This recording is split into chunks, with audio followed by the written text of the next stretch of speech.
Na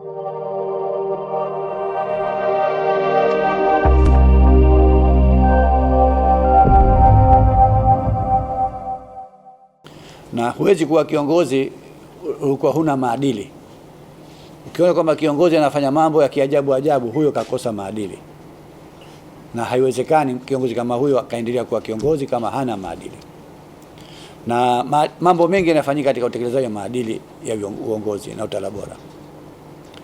Kwa mfano, mtu anapokuja ofisini kwako, namna unavyodili naye, mkabala wako na ule mtu anayekuja, mwananchi, kuna lugha za kuzungumza naye ambaye akiondoka pale anafarajika. Tunapata taarifa wakati mwingine baadhi ya viongozi akishapata madaraka tu basi lugha anazotumia ni za ukali, pengine za ugomba, au pengine kama alikuwa na kisasi naye anatumia nafasi hiyo sasa kulipiza kisasi. Jambo kama hilo kwenye maadili ya viongozi, hilo halikubalika. Halikubaliki kwa sababu si utaratibu mzuri wa kuheshimiana hata sisi kwa culture yetu hapa Zanzibar au Tanzania. Kwa hivyo tumeweka tarehe 15 kijaliwa, na natoa wito kwamba sote tushirikini katika jambo hilo.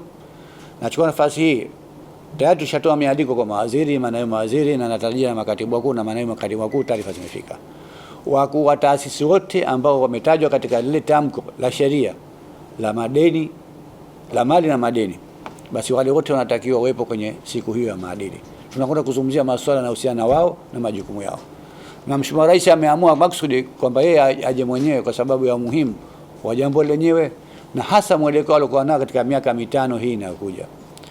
Kwa hivyo tunampongeza kwanza sisi ofisi ya Rais, Katiba ya Sheria, Utumishi na Utawala Bora, tunapongeza Mheshimiwa Rais wetu kwa kuchaguliwa kwa kura nyingi na kuongoza Zanzibar kwa kipindi chake cha pili.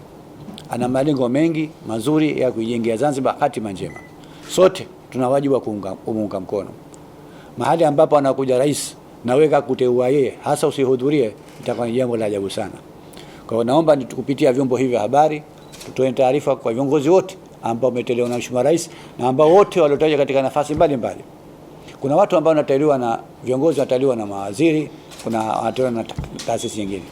Lakini wale wote ambao wameteuliwa na rais, na hata wale walioteuliwa na mawaziri, kwa sababu hata waziri mwenyewe naye kateuliwa na rais.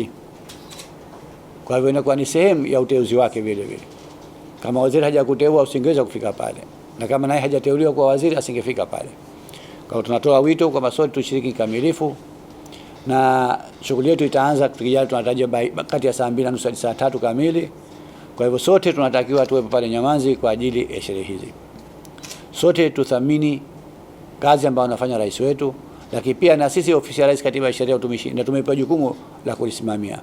Tume ya maadili iko hapa kwetu. Nishukuru sana taasisi ambazo zinafanya kazi kwa mashirikiano makubwa katika ofisi yetu, ikiwemo ZAECA ambao wao wana jukumu la mapambano dhidi ya rushwa, ofisi ya mdhibiti na mkaguzi mkuu wa hesabu za serikali CAG, lakini pia kuna idara ya utawala bora na haki za binadamu hapa petu. Naamini vile na ofisi kama DPP na nyingine kama hizo nazo zinafanya majukumu kama hayo. Nashukuru sana watendaji hao kwa mashirikiano waliotoa katika kufanikisha siku hii ambayo tutaiadhimisha Jumatatu. La msingi tunataka tuwe na viongozi waliokuwa na maadili mazuri. Na ndio maana wananchi wamepewa nafasi. Tume yetu ya maadili inapokea malalamiko. Mwananchi yote popote alipo mtaani, popote huko akisikia tu kama kiongozi fulani huko amevunja maadili, huwezi kuwa kiongozi kwa unapiga maji huko mitaani huko, unatembea mpaka unaanguka. Sasa ukiona jambo kama hilo kunaripotiwa, utaitwa, utaulizwa kwa nini unafanya jambo hili, na kama ni kweli utathibitisha, na kama si kweli vielelezo vya ushahidi vinakuwepo.